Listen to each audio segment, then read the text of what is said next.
I recently watched this video made by Daryl Talks Games in March of 2022 called How Souls Games Save You. In the video, a comparison is drawn between the positive ecological implications of the seemingly barbaric and ungraceful Tasmanian devil and the positive health implications of the seemingly grim, unforgiving and dejecting world of Dark Souls. The metaphor of the Tasmanian devil is presented to invite viewers to consider that things are not always as they appear. The viewer is being primed to consider how this may be the case for Dark Souls, which is commonly considered to be dark, punishing, difficult, brutal, and macabre. The video was made in response to a noticeable trend of videos in which people outlined how playing Dark Souls, Bloodborne, and Sekiro had changed their lives for the better. The idea that playing these games can lead to self-improvement is what is supposed to lie beneath the surface of Dark Souls. Throughout the video, the concept of self-efficacy is used to account for how our lives improve when we play Dark Souls. Self-efficacy is our sense of our own capability. As we get better at the game, we feel more competent, and therefore more comfortable and surer of ourselves. This is said to be transferable to other areas of our lives, as well as a protective factor against depression, anxiety, worry, and social avoidance. The concept of locus of control is also used here, specifically to account for how self-efficacy is improved. There are two modes to our locus of control, internal and external. We have an internal locus of control when we attribute the outcome of something to what we could control in a situation, like our skill, decision-making, or actions. We have an external locus of control when we attribute the outcome of something to what we cannot control, like the circumstances of a situation or the actions of others. In the video, the argument is made that for self-efficacy to improve, an internal locus of control is most effective. Another comparison is invited at this stage between most other games and Dark Souls. While most other games are built to be beaten and to keep players engaged by a fair challenge, Dark Souls is built to make us either improve our performance or quit. Essentially, when we progress in Dark Souls, we are likely to attribute the progression to our own skill and improvement, which speaks to an internal locus of control. This is said to be what informs the improvement of our self-efficacy when we play Dark Souls. By proving to ourselves that we can beat Dark Souls, which seems impossible at first, we are said to prove to ourselves that we are more capable than we believed. In this sense, self-efficacy is argued to be transferable from Dark Souls to our lives at large, such that when we face challenges that seem impossible, we can draw on our experience in Dark Souls as evidence otherwise. This video by Daryl Talks Games is well put together, and even if it lacked the psychological and academic studies it references, the idea that Dark Souls can help improve self-efficacy would still be accessible to many players. The video effectively makes this idea accessible to viewers who have never played Dark Souls, which seems to be the target audience. It also takes care not to approach the topic prescriptively, as though a viewer who has never played the game should do so to attain health benefits. However, the concept of Dark Souls improving our self-efficacy is just one of many themes present in the YouTube videos referenced in the video, and I want to expound upon them in this video. I reviewed the 8 videos linked in the description of the original video by Daryl Talks Games, and expanded the topic from just self-efficacy to 7 broad, intersecting themes. The 7 themes are as follows. The first theme is darkness and difficulty.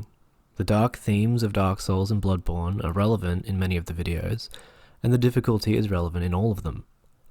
The second theme is escapism and distraction. The creators of these videos often reflect on their first experience with Dark Souls and explain that it served as an escape or distraction from their lives. The third theme is sense of community and connection. For some of these creators, the sense of community they experienced when they played Dark Souls was key to their story.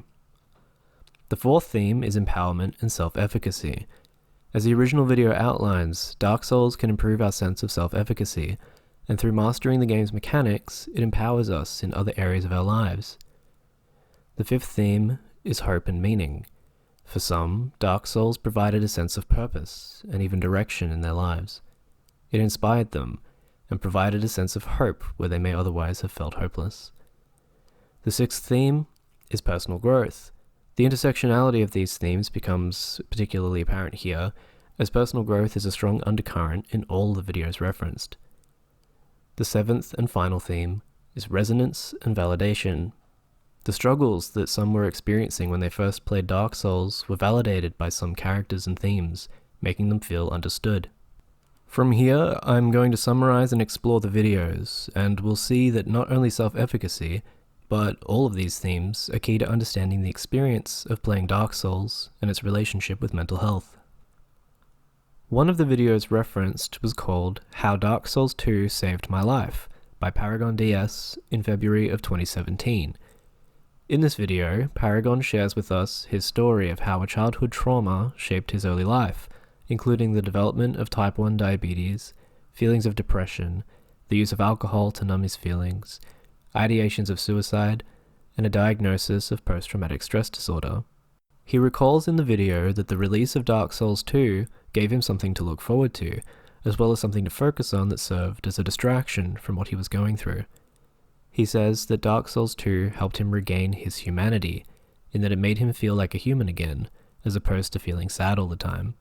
Dark Souls 2, he tells us, taught him that he can have moments of glee and happiness, but that he must work for them. This story could be conceptualized as a case of someone developing a greater sense of self-efficacy, in that they thought these moments were impossible until they proved themselves capable of earning them. There is, too, a sense of escapism that I inferred from his story, as well as a sense of community, as it was through watching someone else on Twitch that he heard about the game's upcoming release. In an earlier video of his, Dark Souls and Mental Health, made in August of 2016, there is a similar sentiment about the value of the sense of community fostered by the Souls games. Another video referenced was Dark Souls Helped Me Cope with Suicidal Depression by Hamish Blake of Writing on Games in January of 2016. In this video, Hamish explores a resonance he noticed between his experiences with suicidal depression and his experiences with Dark Souls. He celebrates the harsh indifference of the world towards the player, arguing that the way the game's mechanics subtly encouraged him to fight through it helped him develop in his life outside of Dark Souls. The game's themes are dark, and there is an emphasis on death and dying throughout its narrative and marketing. However, Hamish argues that, despite this, the player is empowered to exercise their own agency, which he believes is a key component of a happy life. A picture of Dark Souls emerges here as a duality, where life is celebrated juxtaposed with death, and where life can be fostered in a world that is dying. Another way in which Hamish explores the resonance between his experiences with suicidal depression and his experiences with Dark Souls is through the game's online multiplayer.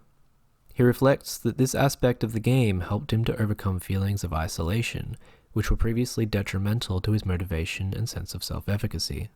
By coming to know that he was not alone in his endeavors through a harshly indifferent world, through the summon system and seeing the spectral forms of other players, he found comfort.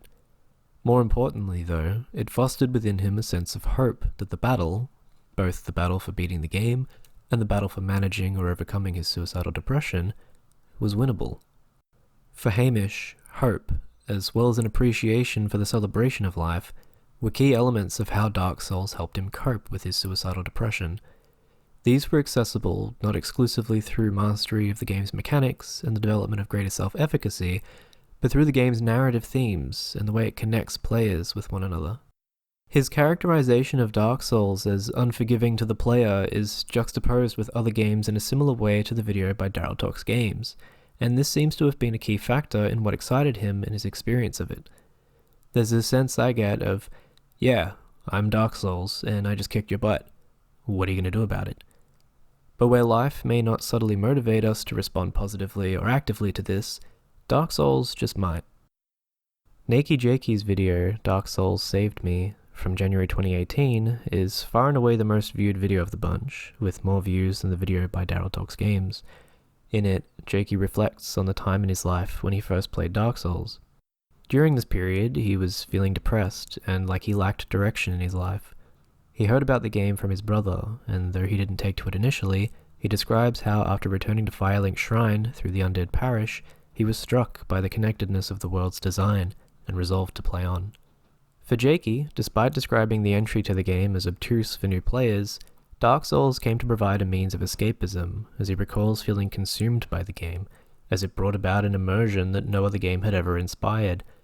Where he felt burnt out by other games, Dark Souls was inspiring. Dark Souls gave him something to look forward to during a hard time and made him happy. He considers this ironic, however, given that the game is thematically dark and depressing, and its gameplay is difficult. Nonetheless, progressing through the game, particularly Ornstein and Smo, provided a sense of pride and satisfaction that dwarfed not only other gaming achievements, but all life achievements up to that point. Reflecting on the experience, from dying to the skeletons at the beginning of the game to completing it, Jakey felt that it gave him a sense of control in his life. He likens it at large to a religious experience, saying that if an experience like this can exist in the world, then this is a world he wants to live in.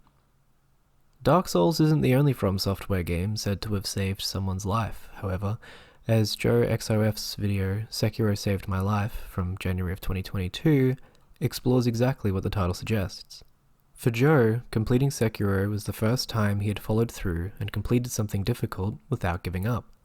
He shares with us his moment of pure elation and invincibility as he finally beat the final boss of the game, which he describes as a release of 30 years of frustration.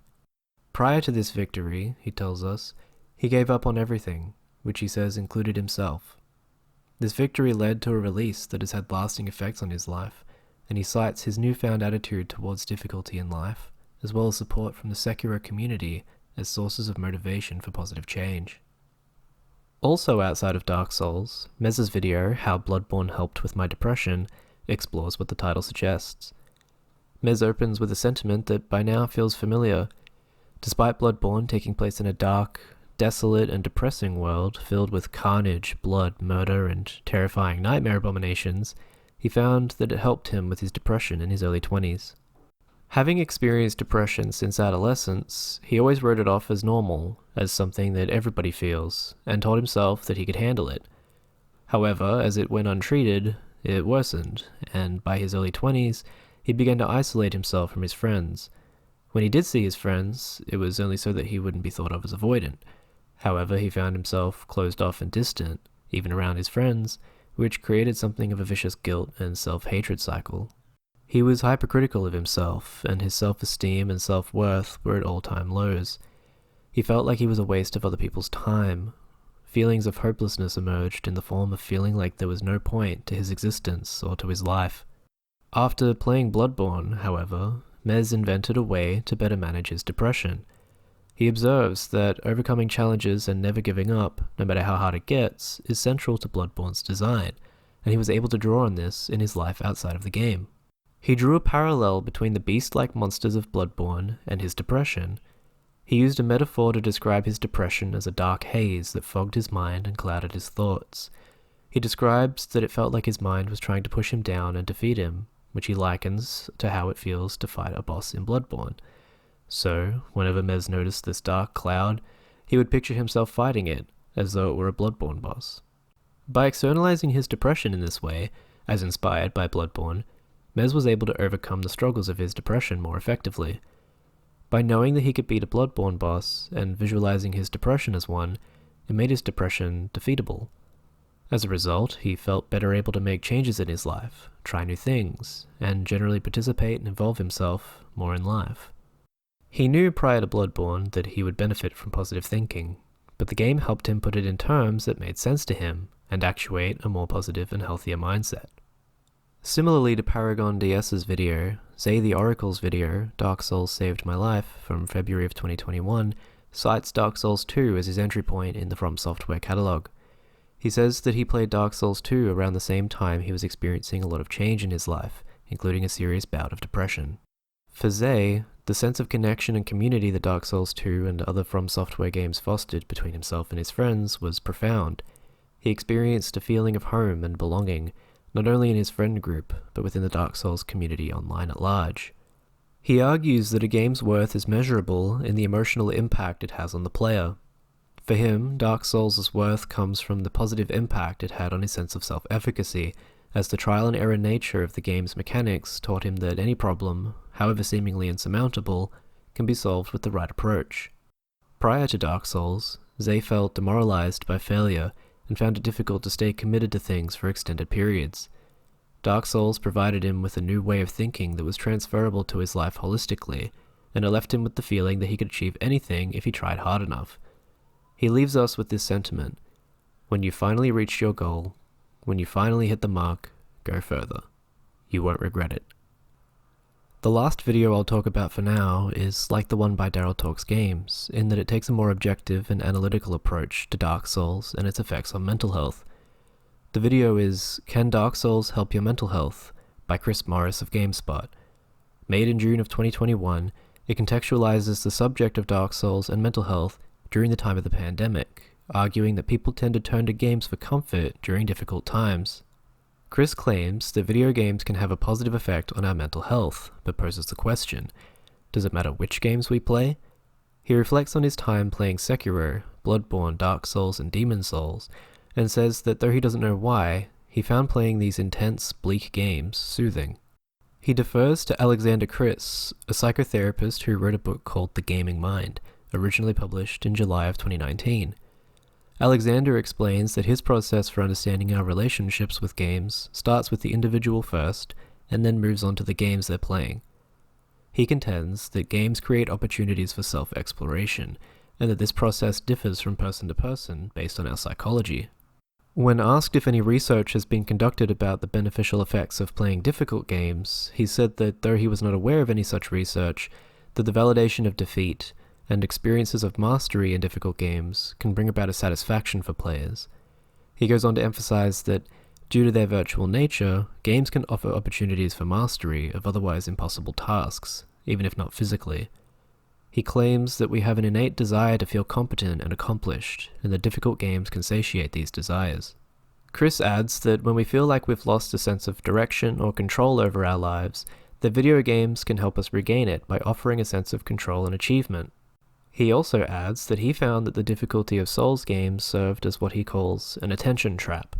He explains that the difficulty, paired with the inability to pause most of the games, required enough focus and attention that they effectively immersed and distracted him from his anxious thoughts and worries.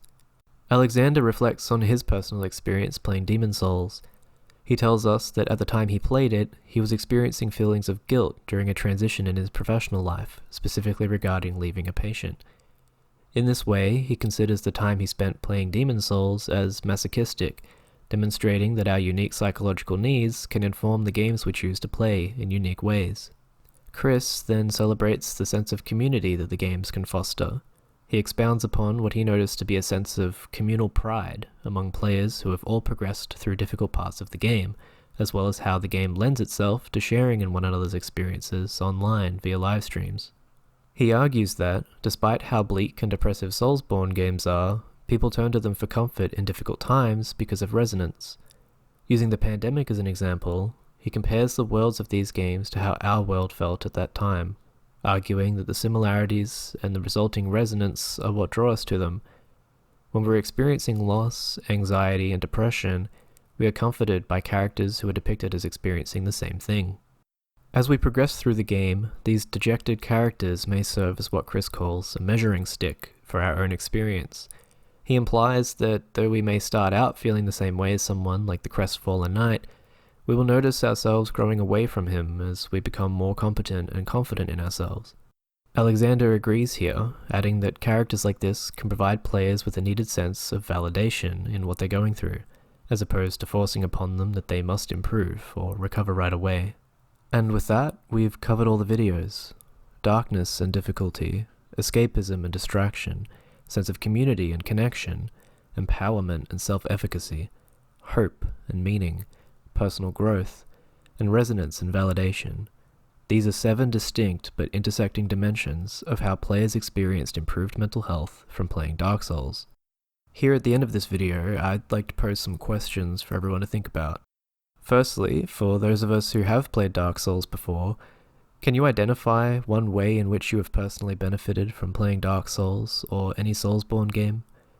For me, the theme I identify with the most is sense of community and connection. Some time ago, me and my friends recorded an in-depth conversation about which boss we thought was the best from throughout the games. We structured it like a tournament elimination, arguing back and forth and voting for which is better out of 2 random bosses. We never actually finished it, and it will never see the light of day, but it speaks to how collectively involved we all were in the same thing, and it always feels great to connect with people about the games. Shannon still hasn't forgiven us for voting out Pinwheel. I honestly don't know why he loves Pinwheel so much. Secondly, for those who have never played Dark Souls, or who maybe tried it once but quit after dying to the graveyard skeletons, what effect, if any, do videos like these have on your opinion of these games, or in general? None of these videos, except for maybe one a little bit, suggest that the positive effects they experienced playing these games can be bottled and prescribed. I'm just imagining someone who's suffering depression or anxiety going to their doctor or to a mental health practitioner, and it being suggested to them that they should play Dark Souls to improve their situation. I can also imagine that if I went into playing Dark Souls with this idea that I was going to have all these awesome benefits, I might be less immersed in the game, and more focused on how my mental health is changing or staying the same while playing. And finally, my last question is to Shannon. Why do you think Pinwheel is the best boss in the Soulsborne games? I feel like I've heard you go on about it so many times, but for the life of me, I can't even remember a single salient argument you've made as to why one aspect of him is good. And why did you argue so hard that the Bed of Chaos was better than Artorias the Abysswalker? Why are all your opinions so wrong?